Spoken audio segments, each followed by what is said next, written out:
puedes sacar. Dile tú a una guitarra cuántos sonidos si la picamos.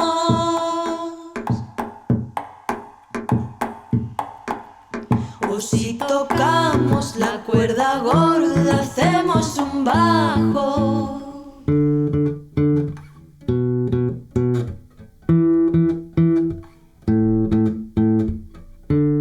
Y si arpegiamos cuerda con cuerda, arriba y abajo.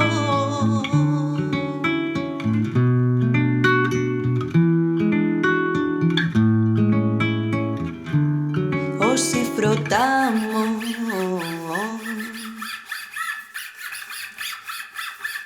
si no tocamos. O si rascamos todas las cuerdas.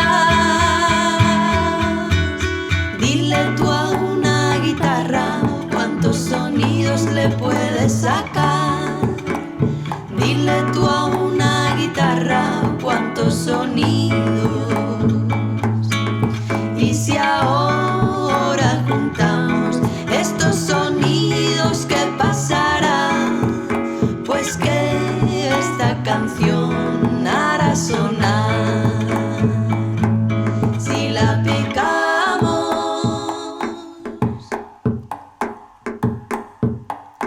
hacemos un bajo.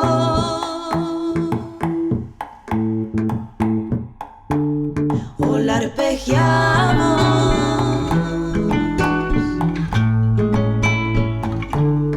y la frotamos.